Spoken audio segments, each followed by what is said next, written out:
Okay, here we are in overtime with a Pulitzer Prize-winning historian and author of And There Was Light, John Meacham, an award-winning journalist and author of No Ordinary Assignment, Jane Ferguson, and the fitness and nutrition expert and host of the podcast Keeping It Real, Jillian Michaels. Okay.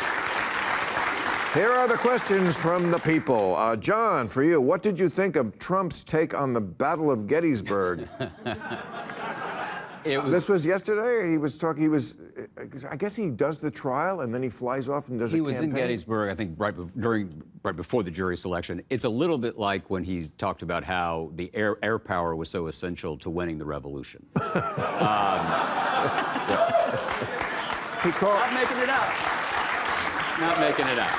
He called it both horrible and so beautiful. Yeah. Robert E. Lee once said as well that war is so terrible, else we should grow too fond of it. Right. Sounds like a guy who made his money off war. Yeah. Okay. And for those who forget why the significance of the Battle of Gettysburg, I believe it was July 1st to 3rd, 1863. Am I wrong? Very good. No. And Vicksburg did not happen. It happened at the same time, did it not? Exactly. Very good. Vicksburg, they cut the Mississippi off from the Confederacy, and the river. Gettysburg is as far north as the Confederates ever got. Right. And who won that war? I forgot. No. Okay. We're still trying to decide. Yeah, in a way we are. Yeah, I mean, seriously. yeah, okay. So, Jillian, how can you tell if an influencer has been bought off by big food companies to push an unhealthy product? Oh, that's a good question. Well, generally it will have to say sponsored, but common sense should do it for you. So when someone is pushing sugary cereal or artificial sweeteners, if we just go back to kind of everything you learned in kindergarten about what's healthy, you'll know right away. Right, what I learned in kindergarten. Remember that book? Everything I need to know I learned in Pretty kindergarten. much, yeah. Yeah. Everything your mom told you. I read it to all my dinner, kids. Eat your vegetables. I raised them on it. Jane, what are the challenges the media faces in covering the war in Gaza? Oh, well. Where do we start? And international media, the fact that you can't go there is the biggest challenge. We're all banned from entering Gaza, so... is that right? For how long has that been going on? The whole war. time? Yeah. There's never... and that's the Israelis, obviously. So. Yeah, Israelis and Egyptians. That's the only way in. And so that's our challenges. For the Palestinian journalists, it's the challenge of staying alive, which has proved increasingly difficult. But also then just, you know, you're covering a war that's just so emotional and so emotive, and you are damned if you do, damned if you don't. Right. It's always been a really tough one to cover. Nowadays, it's almost impossible. You can't please everybody in any... But you would go if they let you in? I would. Yeah. And it's just, you know,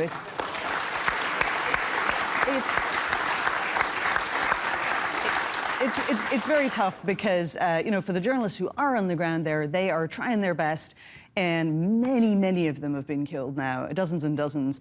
And for them, you know, they're fighting in a place, or they're in a place where there's so much fighting that their own families are also at risk, and so it's very difficult for them to do their jobs. And those of us who usually get the luxury of going in and coming out, and you know, our loved ones are safe at home. So you know, it's very difficult to watch from the outside. This one says for the panel, but it must be for you because I don't know anything about this. What was your take on the Irish Prime Minister stepping down so suddenly last month? Did that happen, and why was it sudden? Well, I mean, it wasn't expected, and it was quite emotional. Who was the Irish Prime Minister, and where'd they go? The Taoiseach had just been... I was going to say, maybe it's because he was on Ozempic. Right. Feel well.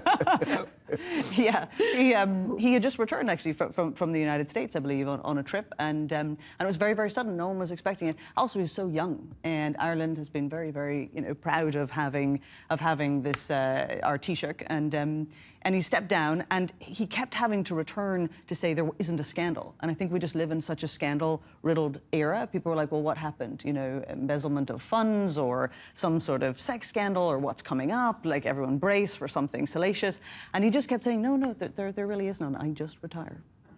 So we're still waiting. I'm Irish heritage. I should know Irish history better. The last prime minister I followed was Eben de Valera. So I just always wanted to say that word on the show. It never sounded Irish to me, that name, Di Valera. What kind of Valera. name is that for an Irishman? I don't know, but you know, he's pretty beloved one. So I know. it's all right. What does the panel make of FBI Director Christopher Wray's warning that Chinese hackers are planning to attack U.S. infrastructure? Oh, yes, I saw that. They said they have the ability. They're just waiting for the right moment, or if maybe they'll never do it, but they certainly could shut down a lot of our key infrastructure. I mean, people would go nuts. I mean, when people's phone doesn't work for 20 seconds, they go nuts. Yeah. No, cyber is amazing. And just think about your life if anything shuts down. I mean, the financial sector, air traffic. Right. I mean, just it's bad enough as it is. And the question would be, one of the things the foreign policy dorks talk about is cyber going to be seen as the same kind of rational warfare? That is, are you going to take it as seriously as you would a physical attack, or are you just going to think of it as softer? Right. And I think it's a huge. I think it's almost. I would think of it as the same. I mean, if Beijing does something and it's clear as it was Beijing. So, meaning, will you retaliate Yeah. in kind, or you retaliate with? You would have to, and from what I understand, I wouldn't pick a fight with us on this, because I think we, from what I understand, we have pretty extraordinary capabilities ourselves. And when you think about the impact as well of a cyber attack, I mean, it's essentially on the homeland in a country here which is not used to being, fighting wars on the homeland. That's why 9/11 was so traumatic and so horrifying. This is not an attack against U.S. interests, in the Arab world or in Africa or in Asia. This would be like reaching potentially into people's homes, into hospitals, into government Yeah, services. there's so many ways to attack us now. I mean, it's not just militarily. I mean, you think about this, cyber, but there's also germ warfare. Now, I am not of the belief that COVID was deliberate. I am of the belief it was at least a 50-50 proposition that COVID escaped from a lab. Mm-hmm. And by the way, NPR, you weren't even allowed to suggest that. Right. That's another reason. Okay, we won't go back there. But absolutely, it could have escaped from a lab. But what if we did find out it was deliberate, and your doctrine of retaliate in kind, what do we do then? Then we release a disease on them? Yeah. I mean, that's crazy. It is. Who wants, yeah. And I would, I mean, not that this is a room where I need to say this, but who do you want making that decision? Right. Oh, I'm with you.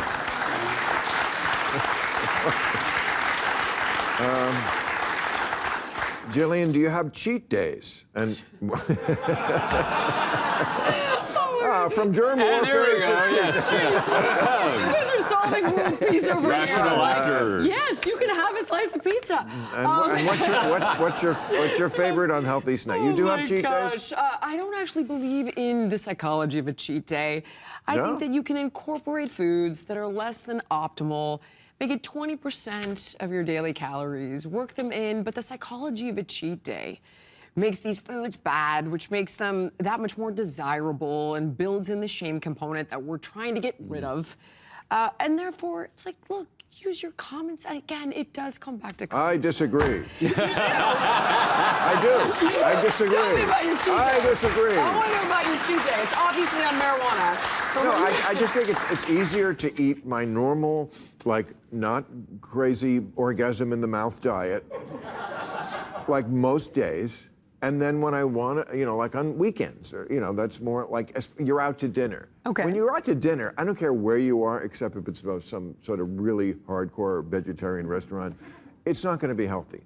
They don't care about your health in a restaurant. Fair. They care about you coming back because it tasted great. Yeah. So even if you order off the menu and you think, no, they don't care. They're not using the oils you would use at home. They're not doing the things you would do. They want you to have the mouth orgasm so that you'll come back. You don't go to dinner on a Wednesday, though? Gets it, Floyd.